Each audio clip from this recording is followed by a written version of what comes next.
26번 비행청소년의 심리평가 도구 중 부모가 평정할 수 있는 것은 답은 1번이죠. K12CL 한국형 아동 행동평가 척도입니다. 이 도구는 부모나 교사가 아동 및 청소년의 정서적, 행동적 문제를 평가할 수 있는 척도입니다.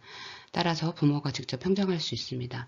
다른 내용들은 부모가 평정할 수 없습니다. 우선 TAT 주제 통각 검사죠.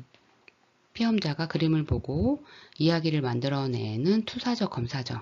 따라서 부모가 평정하는 도구가 아닙니다. 3번 SNSB도 신경심리학적 평가 도구죠. 부모가 할 수 있는 게 아닙니다. 그 다음 K 웩슬러 4 이것도 아동의 지능을 평가하는 검사죠. 따라서 검사 결과는 심리학자가 분석하고요. 부모가 평정한 도구가 아닙니다. MMPI-A 미네소타 다면적 인성검사죠. 청소년용이고요. 청소년이 자기 보고식으로 응답하는 인성검사죠.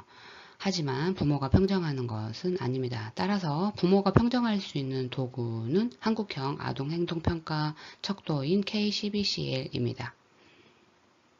27번 청소년 비행의 원인이 되는 가정의 특징을 모두 고른 것은 답부터 얘기하면 4번이죠. 낮은 가족 응집성, 일방적인 의사소통 양식, 불명확한 가족 규칙입니다.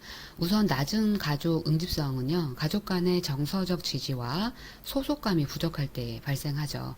이는 청소년이 비행으로 나아갈 수 있는 원인이 될 수 있습니다.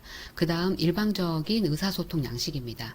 자녀의 의견이 반영되지 않아서 좌절감과 반항심을 불러일으킬 수 있습니다.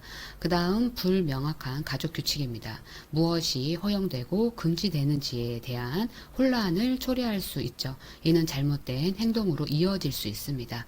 이외에 니은 권위 있는 부모의 양육 방식은 긍정적으로 평가되고요. 청소년 비행을 예방하는 데 도움이 된다고 알려져 있습니다. 따라서 27번 청소년 비행의 원인이 되는 가정의 특징은요. 낮은 가족, 응집성, 일방적인 의사소통 양식, 불명확한 가족 규칙입니다. 따라서 답은 4번입니다. 28번 DSM-5에서 품행장애의 진단 기준이 아닌 것은 DSM-5에서 품행장애의 진단 기준은 주로 다른 사람의 기본적인 권리를 침해하거나 사회 규범 및 규칙을 반복적으로 위반하는 행동에 중점을 둡니다. 이 기준에는 사람과 동물에 대한 공격성, 재산 파괴, 사기 또는 절도, 심각한 규칙 위반이 포함됩니다. 그렇다면 답이 보이죠? 그렇습니다. 2번 성인과의 논쟁이 진단 기준이 아니어서 답이 됩니다. 여기에서 명시된 성인과의 논쟁은요. 품행장애 진단 기준에 해당되지 않고요. 성인과의 논쟁은 일반적인 사회적 상호작용의 일부분일 수 있죠. 품행장애 진단에서 중요한 게 뭐죠? 이런 논쟁이 아니라 더 심각하고 반복적인 규칙 위반 및 사회적 권리 침해 행동입니다. 따라서 28번의 진단 기준이 아닌 것은 2번 성인과의 논쟁입니다. 29번 학교폭력 예방 및 대책에 관한 법률에서 피해 학생의 보호에 관한 규정을 모두 고른 것은 답부터 얘기하면 모두 다죠. 우선 학교의 장은 피해 학생이 긴급보호에 요청을 하는 경우에는 학교폭력 대책 자치위원회에 요청 전에 심리상담 및 조언의 조치를 할 수 있다. 이 내용은 제16조 1항에 명시되었습니다. 또 니은 학교폭력 대책 자치위원회는 피해 학생의 보호를 위하여 필요하다고 인정하는 때에는 피해 학생에 대하여 학급 교체를 할 것을 학교의 장에게 요청할 수 있다. 이것도 제16조 1항에 언급되었습니다. 디귿 피해 학생이 전문가로부터 심리상담 및 조언을 받는 때 사용되는 비용은 가해 학생의 보호자가 부담하여야 한다. 맞습니다. 이는 제16조 6항에 따라 피해 학생이 심리상담을 받는데 드는 비용은 원칙적으로 가해 학생의 보호자가 부담합니다. 따라서 답은 5번입니다.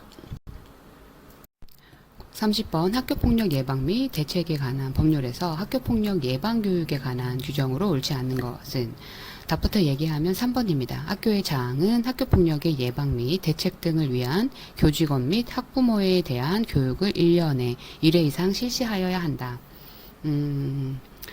이 내용은 학교장이 교직원 및 학부모를 대상으로 학교폭력 예방 및 대책 교육을 1년에 1회 이상 실시해야 한다고 명시하고 있습니다. 하지만 법률 제15조 2항에 따르면요, 이 교육은 학기별로 1회 이상 실시해야 합니다. 따라서 설명으로 옳지 않아 3번이 답이 되겠습니다. 나머지는 옳습니다. 1번 학교의 장은 학생의 육체적, 정신적 보호와 학교폭력의 예방을 위한 학생들에 대한 교육을 학기별로 1회 이상 실시하여야 한다. 2번 학교의 장은 학교폭력 예방교육 프로그램의 구성 및 그 운영 등을 전담기구와 협의하여 전문단체 또는 전문가에게 위탁할 수 있다. 4번 교육장은 학교 폭력 예방 교육 프로그램의 구성과 운영 계획을 학부모가 쉽게 확인할 수 있도록 인터넷 홈페이지에 게시하여야 한다. 5번 학교폭력의 예방을 위한 학생들에 대한 교육은 학교폭력의 개념, 실태 및 대처 방안 등을 포함하여야 한다. 답은 3번입니다. 1년에 1회 이상이 아니라 학기별로 1회 이상 실시해야 합니다.